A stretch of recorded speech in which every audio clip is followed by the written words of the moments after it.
One of the things that almost every wife dreams of, and honestly, she has every right to, is figuring out how to get her husband to come and make up with her, even if she's the one who was wrong. Honestly, there are some women who like that sometimes, and sometimes a woman just wishes her husband would come and make up with her without her having to go and keep saying, I'm sorry, I. Especially if the mistake keeps happening. Or maybe she also feels that he's the one at fault, or she wants to test how much he cares about her, or how special she is to him, whatever the reason you want. Is this dream possible? Yes, it is, but with a little trick. Today, I'm going to teach you how to get your husband to make up with you, even if you're the one who made the mistake. But before anything else, if you haven't subscribed to the channel yet, make sure you do, because this is going to be the most important channel in your life, whether it's before marriage, after marriage, or even after a second marriage. And turn on the notification bell. And, of course, share it with 5 of your friends so that God blesses your life when you help them make their lives better. Let's go, as I said in the introduction. Every wife sometimes wishes her husband would make up with her without her having to do anything or go to him and say, make up with me, okay? Will you take action? Yes, actions, but words can be much less. A woman's intelligence is in working with her natural instincts and her husband's. It could be a smart solution that makes the man wish for your satisfaction.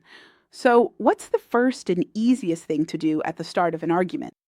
I mean, we've started arguing, and the situation is starting to escalate.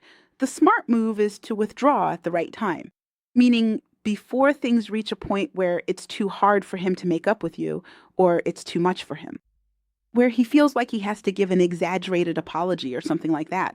I always encourage withdrawal. Withdrawing at the wrong times or at times when things could turn into a deep argument. It's like when there's a heated disagreement between you two. At that moment, you simply go to your room and you lock yourself in. You tell him, okay, excuse me for a second. I'm just feeling really overwhelmed right now.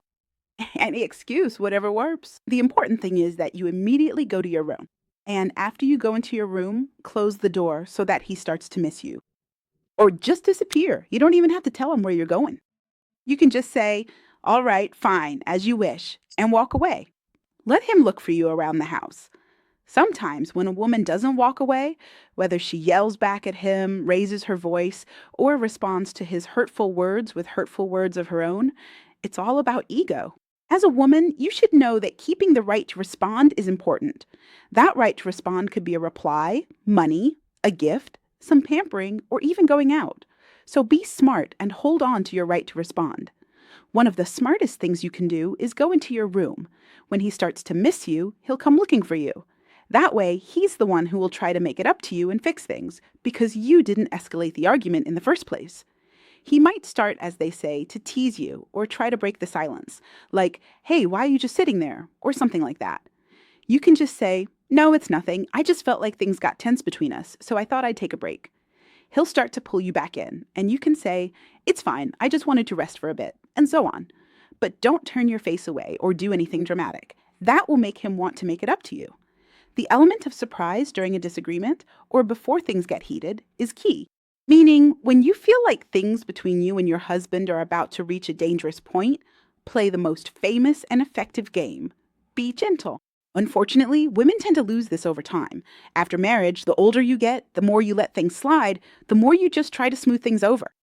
Unfortunately, women give up this approach, even though it's the softest and strongest weapon a woman has.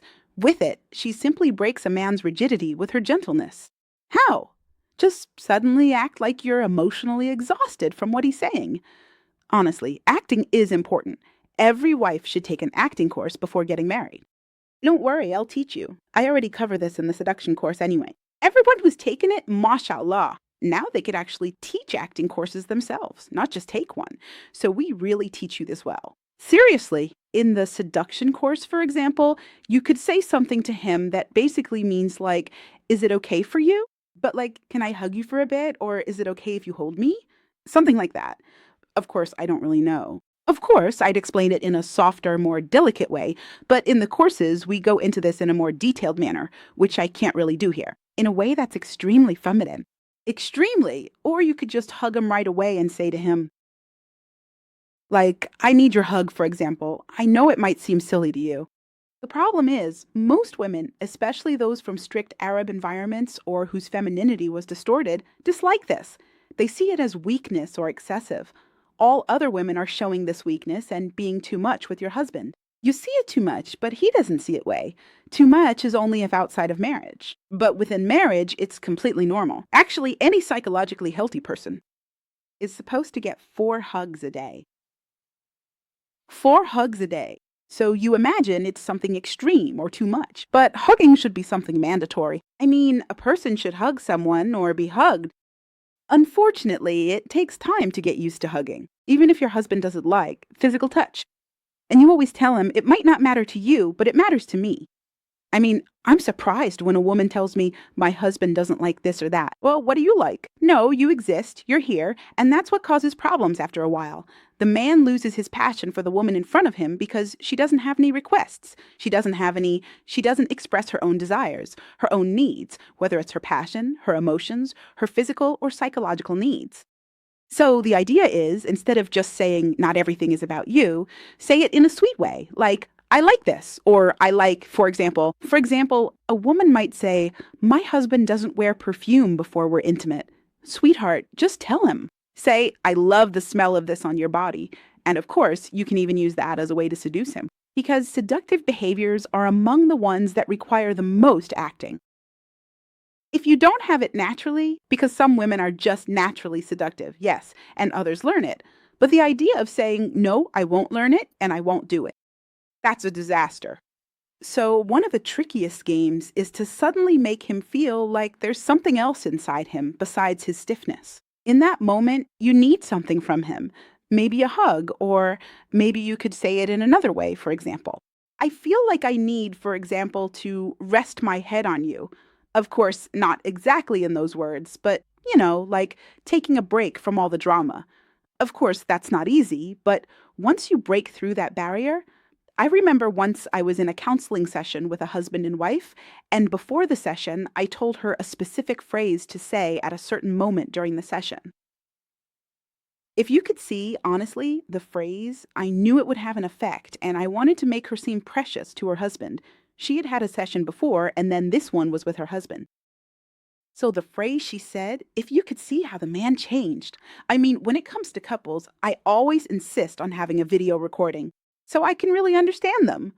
Honestly, it was like she poured a cold shower over him. Just from her rational words,